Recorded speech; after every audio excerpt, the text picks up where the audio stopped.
Hi friends, అందరికీ నమస్కారం అండి. మన సాహితీ కళాయాత్ర ఫెస్ట్ ఛానల్‌కి స్వాగతం. మిత్రులారా, మన ఛానల్ నుండి ప్రతిరోజు ఎన్నో అమూల్యమైన చక్కని వీడియోస్ అప్లోడ్ అవుతూ ఉన్నాయి. ఇవి మీరు కూడా చూడాలనుకుంటే తప్పనిసరిగా మన ఛానల్‌ని సబ్స్క్రైబ్ చేసుకోవాల్సిందిగా మనవి చేస్తూ, మరి అలాగే ఈ వీడియో చివరి వరకు చూడండి. ఎక్కడ స్కిప్ చేయకుండా చూసి లైక్ చేయవలసిందిగా కోరుతున్నాము. Please like, share and subscribe. మరి డియర్ ఫ్రెండ్స్, ఈరోజు ఒక అమూల్యమైన అద్భుతమైన సినిమాను, ఈ కథను మరియు ఈ చిత్ర వివరాలను మేము ముందుకు తెస్తున్నాం. అది 1979 నాటి ఒక ఆణిముత్యం, గోరెంటాకు. గోరెంటాకు ప్రేక్షకులకు ఈ సినిమా ఎంతో వినోదాన్ని అందించింది. అప్పట్లో సినిమా అనేది కేవలం వినోదం మాత్రమే కాదు, అది మన జీవన శైలికి అద్దం, మనసు లోతుల్లోని భావనలకు ప్రతిరూపం. అలాంటి ఆత్మీయమైన భావనల చరిత్రను ఆవిష్కరించిన ఒక అద్భుతమైన చిత్రం గోరింటాకు. గోరింటాకు ఇది 1979 నాటి సినిమా. దీనికి దర్శకత్వం వహించిన దాసరి నారాయణరావు గారు తనదైన శైలి, కథనం, భావ ప్రతిబింబాలతో ఈ సినిమాకు నూతన శక్తి, క్రొత్త ఊపు నింపారు.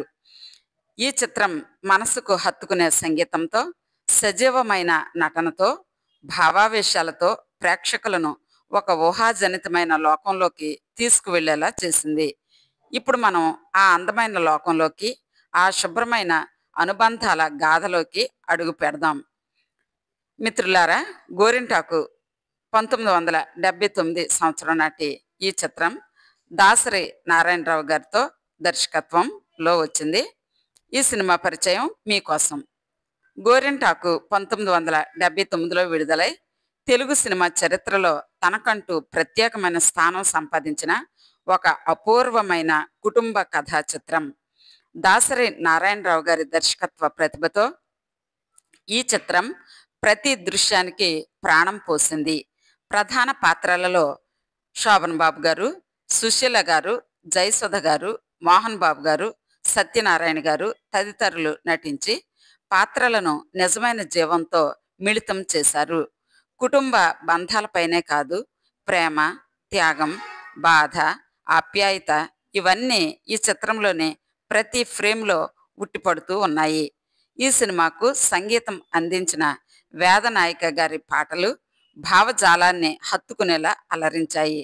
ప్రేక్షకుల మనసులో గాఢమైన గుర్తింపుతో నిలిచిపోయిన ఈ గోరింటాకు తెలుగు ప్రేక్షకులకు ఒక అద్భుతమైన అనుభూతి. ఇప్పుడు మనం ఆ గోరింటాకు సంగతులను, సంతాపాలను, మధుర క్షణాలను ఆవిష్కరించే ఆ మహత్తరమైన స్మృతిలోకి అడుగు పెట్టేద్దామా మరి? స్వాగతం. గోరింటాకు 1979 సంవత్సరం నాటి ఈ చిత్రం దాసరి నారాయణరావు గారి దర్శకత్వంలో వచ్చిన ప్రముఖమైన తెలుగు సినిమా. ఈ చిత్రం అవార్డులు మరియు ప్రత్యేక గుర్తింపు మరియు కొన్ని అరుదైన విషయాలు చూద్దాం. అవార్డులు మరియు ప్రత్యేక గుర్తింపు: ఫిల్మ్ఫేర్ ఉత్తమ తెలుగు చిత్రం అవార్డు 1979, నిర్మాత కె మురారి. ఫిల్మ్ఫేర్ ఉత్తమ తెలుగు దర్శకుడు అవార్డు 1979, దర్శకుడు శ్రీ దాసరి నారాయణరావు గారు. బాక్సాఫీస్ విజయవంతం. ఈ చిత్రం 1979లో అత్యధిక వసూళ్లు సాధించిన చిత్రాలలో ఒకటి. హిందీలో రీమేక్. ఈ చిత్రం హిందీ భాషలో మెహందీ రంగ్ లాయేగి అనే పేరుతో రీమేక్ చేయబడింది. ఈ చిత్ర కథా నేపథ్యం: రాము అనగా శోభన్ బాబు గారు తన తండ్రి మద్యం అలవాట్ల వల్ల కుటుంబాన్ని వదిలి వెళ్ళిపోతారు. అతను చదువులో ముందుకు సాగి మెడికల్ కాలేజీలో స్వప్న అనగా సుజాత గారిని కలుస్తాడు. స్వప్నను వివాహం చేసిన అనంతరం రాము పద్మ అనగా వక్కలంక పద్మ గారిని కలుస్తాడు. ఈ ముగ్గురి మధ్య ప్రేమ త్రిభుజం ఏర్పడుతుంది. చివరకు స్వప్న తన ప్రేమను త్యాగం చేస్తుంది. రాము మరియు పద్మ కలిసి ఉంటారు. ఇందులో నటీనటులు చూద్దాం. నటీనటులు: శోభన్ బాబు గారు రాము పాత్రలో నటించారు. సుజాత గారు స్వప్న పాత్రలో నటించారు. వక్కలంక పద్మ గారు పద్మ పాత్రలో నటించారు. సావిత్రి గారు గోరెంట పూచింది పాటలో ప్రత్యేక ప్రదర్శన. జేవి రమణమూర్తి గారు, దేవదాస్ కనకాల్ గారు, ప్రభాకర్ రెడ్డి గారు, శారద గారు, రామాప్రభ గారు, పి రవిశంకర్ గారు ఇతర ముఖ్య పాత్రల్లో నటించారు. ఈ చిత్ర సంగీతం వివరాలు. కెవి మహదేవన్ గారి సంగీత దర్శకత్వంలో ఈ చిత్రంలోని పాటలు నిర్మితమయ్యాయి. ఈ చిత్రంలోని పాటలు గోరింట పూచింది కొమ్మ లేకుండా, ఇది దేవులపల్లి కృష్ణశాస్త్రి గారి రచన, గానం పి సుశీల గారు. రెండవ పాట చెప్పనా సిగ్గు విడిచి చెప్పరానిది అనే ఈ మధుర గేయం ఆత్రేయ గారి రచన, పి సుశీల గారు మరియు ఎస్పి బాలసుబ్రహ్మణ్యం గారు దీన్ని ఆలపించారు. మూడో పాట ఇలాగ వచ్చి అలాగ తెచ్చి అనే ఈ పాటను శ్రీశ్రీ గారు రచించారు. మహాకవి శ్రీశ్రీ గారు రచించిన ఈ అద్భుతమైన గీతాన్ని పి సుశీల గారు మరియు ఎస్పి బాలసుబ్రహ్మణ్యం గారు గానం చేశారు. కొమ్మ కొమ్మకో సన్నాయి ఈ యొక్క మధురాతి మధురమైన ఈ సూపర్ డూపర్ హిట్ ఈ పాటను వేటూరి రచన ఇది. ఈ పాటను పి సుశీల గారు మరియు ఎస్పి బాలసుబ్రహ్మణ్యం గారు ఆలపించారు. తర్వాత పాట పడితే శిలలైనా కరగాలి. ఈ యొక్క అద్భుతమైన రచన ఆత్రేయ గారిది. మనసు కవి ఆత్రేయ గారు రచించిన ఈ పాటను పి సుశీల గారు గానం చేశారు.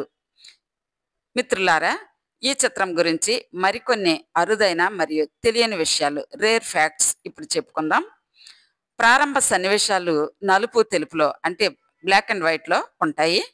ఈ చిత్రంలోని ప్రారంభ సన్నివేశాలు నలుపు తెలుపు చిత్రీకరణలో ఉన్నాయి.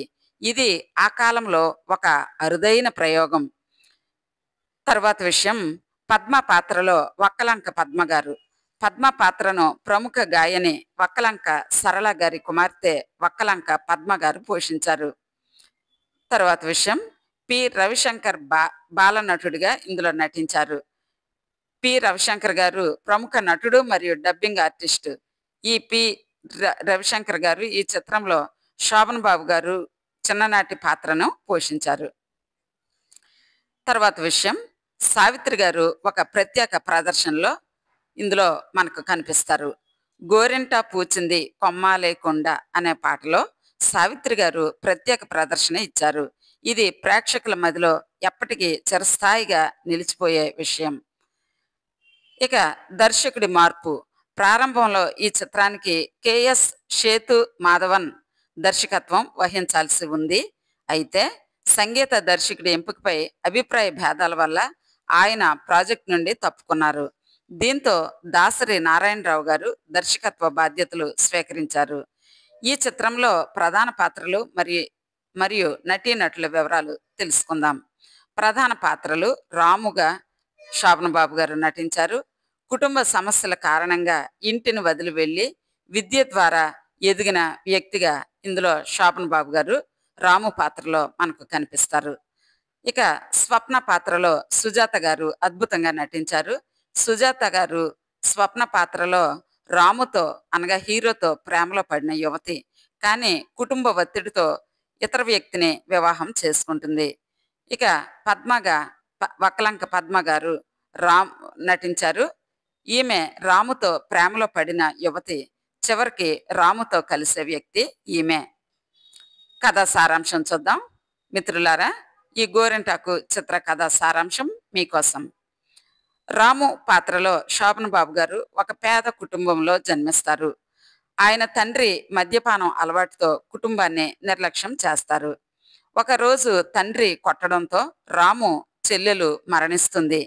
ఈ సంఘటనతో రాము ఇంటిని వదిలి వెళ్ళిపోతాడు. రాము దాతల సహాయంతో చదువుకుంటూ మెడికల్ కాలేజీలో చేరతాడు. అక్కడ స్వప్న అనగా సుజాత గారిని, స్వప్న అనే యువతని కలుస్తారు. రాము స్వప్న సోదరులకు ట్యూషన్ చెప్పడం ప్రారంభిస్తాడు మరియు ఆమె ఇంటి అవుట్ హౌస్లో నివసించసాగాడు. స్వప్న రాముతో ప్రేమలో పడుతుంది. అయితే ఆమె తల్లిదండ్రులు ఆమెను ఆనంద్ అనే లండన్లో నివసించే డాక్టర్తో వివాహం చేస్తారు. ఆనంద్ అప్పటికే వివాహితుడని స్వప్నకు తర్వాత తెలుస్తుంది. ఈ సమయంలో రాము పద్మ అనగా వక్కలంక పద్మ అనే యువతిని కలుస్తాడు. మరియు ఆమెతో ప్రేమలో పడతాడు. ఇలా ఒక ప్రేమ త్రికోణం ఏర్పడుతుంది. ట్రయాంగిల్. చివరికి స్వప్న తన ప్రేమను త్యాగం చేస్తుంది. రాము మరియు పద్మ కలిసి ఉంటారు.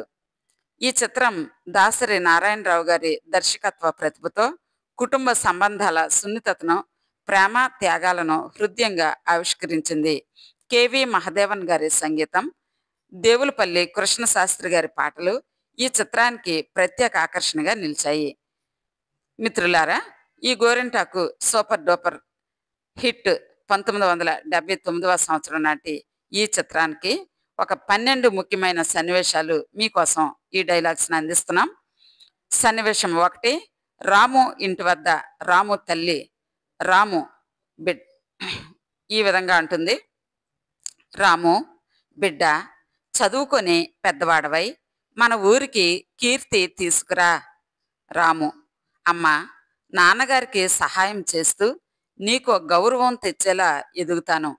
సన్నివేశం 2, తండ్రి మద్యం తాగి గొడవ. రాము తండ్రి కోపంగా, ఏమి చదువు, నేను చెప్పేది వినడమే లేదే నువ్వు. నా ఇష్టం, నాకై జీవితాన్ని కొనసాగిస్తాను. రాము ఆవేదనతో, నాన్న, చెల్లెలి కన్నెపోసని కన్నీటి సాక్షిగా చంపేశావు. ఇక నేను ఇక్కడ ఉండను. సన్నివేశం 3, రాము ఇంటిని వదిలి వెళ్ళడం. రాము, ఇక్కడ ఎవరికీ నేను అవసరం లేను. బయట ఈ ప్రపంచంలో ఏదో సాధిస్తాను. సన్నివేశం 4, రాము స్వప్న పరిచయం. స్వప్న అనుమానంగా, రాము గారు, మీరు మా ఇంటి అవుట్ హౌస్లో ఉండాలన్నమాట నిజమా? రాము, అవును. మీరు మీ సోదరులకు ట్యూషన్ చెప్పాలంటే ఇక్కడ ఉండడం సౌకర్యంగా ఉంటుంది. సన్నివేశం 5, రాము స్వప్న ప్రేమకు ఆరంభం. స్వప్న సున్నితంగా, రాము, మీరిలా నా కోసం శ్రమ పడతారా? నాకు నిజంగా మీరు బాగా ఇష్టం. రాము, స్వప్న, ప్రేమ అనేది మనసుకు మాత్రమే అర్థమయ్యేది. సన్నివేశం 6, స్వప్నకు పెళ్లి నిర్ణయం. స్వప్న తల్లి, స్వప్న, నిన్ను ఆనంద్ అనే లండన్ డాక్టర్తో పెళ్లి చేస్తున్నాం. అదే మన కుటుంబ గౌరవం. స్వప్న వేదనతో, నాన్న, అమ్మ, అది నా మనసుకు ఇష్టం లేదు. సన్నివేశం 7, ఆనంద్ నిజం తెలిసిన స్వప్న అసూయగా, ఆనంద్ గారు, మీరు ఇప్పటికే పెళ్లి చేసుకున్నారని తెలుసుకున్నాక నేను ఇక పాత బాటలో తిరగలేను. సన్నివేశం 8, రాము పద్మతో ప్రేమ. పద్మ, రాము గారు, ఈ జీవితం నాతో పంచుకుంటారా? రాము, పద్మ, ఈ జీవితం నీతో పంచుకోవడం కోసం నేనే ఎదురు చూస్తున్నాను. సన్నివేశం 9, స్వప్న త్యాగం. స్వప్న, రాము, నువ్వు పద్మతో కలిసి ఆనందంగా జీవించాలి. నా ప్రేమను నేనే త్యాగం చేసుకుంటాను. సన్నివేశం 10, రాము పద్మ పెళ్ళి. పద్మ, రాము, మన బంధం గోరింటాకు పువ్వులాగా ఎప్పటికీ మలిచిపోదు కదా? రాము, అవును పద్మ, మన బంధం గోరింటాకు కంటే మరింత బలంగా ఉంటుంది. సన్నివేశం 11, కుటుంబ విలువలపై రాము మాటలు. రాము, ఈ లోకంలో కుటుంబ బంధాలు గొప్పవే. అవి మన మనసుకు అండగా నిలుస్తాయి. సన్నివేశం 12, తల్లికి రాము క్షమాపణ. రాము కళ్ళు నిండుకుని, అమ్మా, నేను తప్పు చేశాను. నిన్ను విడిచి వెళ్ళినందుకు నన్ను క్షమించు. ఫ్రెండ్స్, గోరింటాకు సినిమా ముగింపులో ఒక 4 మాటలు మీరు వినాలని ఆశిస్తున్నాను. గోరింటాకు సినిమా ముగింపు చివరిలో రాము అనగా శోభన్ బాబు గారు తన తల్లిని క్షమాపణ కోరుతూ ఆ కుటుంబానికి సంతోషాన్ని తిరిగి వచ్చే ప్రయత్నం చేస్తాడు. తన తండ్రికి చేసిన తప్పులను పునరావృతం చేయకూడదని నిర్ణయించుకుంటాడు. ఈ క్రమంలో పద్మ, వక్కలంక పద్మ ప్రేమను అంగీకరిస్తాడు. స్వప్న అనగా సుజాత గారు తన ప్రేమను త్యాగం చేస్తూ రాము పద్మల ప్రేమ జీవితం సంతోషంగా సాగాలని ఆశిస్తుంది. చివరగా రాము తన కుటుంబాన్ని, తన ప్రేమను, సమాజంలో తన స్థానాన్ని గౌరవంగా నిలబెట్టుకుంటూ తన జీవితాన్ని గోరింటాకు పువ్వు వంటి ఒక ఆర్ట్గా తీర్చిదిద్దుకుంటాడు. సారాంశం, రాము తన తల్లిదండ్రుల్ని, కుటుంబాన్ని కాపాడుతూ పద్మతో కలిసి జీవితం ప్రారంభించడం స్వప్న త్యాగానికి ఘనత ఇచ్చే విధంగా ముగుస్తుంది. కుటుంబ విలువలు, ప్రేమ, త్యాగం ఈ సినిమాలో ప్రధానమైన భావంగా నిలుస్తాయి. ఫ్రెండ్స్, మరి గోరింటాకు 1979 సంవత్సరం నాటి చిత్రకథను సంక్షిప్తంగా కొద్ది వివరాలతో ఇప్పటి వరకు నేను మీ ముందుకి తెచ్చాను. అదేవిధంగా ఈ చిత్రంలో సూపర్ డూపర్ హిట్ పాటలు కొన్ని మీ కొరకు వినిపించాలని కోరుకుంటున్నాం. మరి తప్పనిసరిగా వింటారని ఆశిస్తూ, మరి ఈ వీడియో మీకు నచ్చితే తప్పనిసరిగా లైక్ చేయండి. అదేవిధంగా ఇంకా మీలో ఎవరైనా మా ఛానల్ సబ్స్క్రైబ్ చేసుకోకపోతే తప్పనిసరిగా సబ్స్క్రైబ్ చేసుకొని మమ్మల్ని మరి సపోర్ట్ చేయవలసిందిగా మాకు కోరుతూ ఉన్నాము. Please like, share and subscribe. Thank you friends. నమస్తే, ధన్యవాదాలు. ఈ చిత్రంలోని పాటలు మీకోసం వినండి.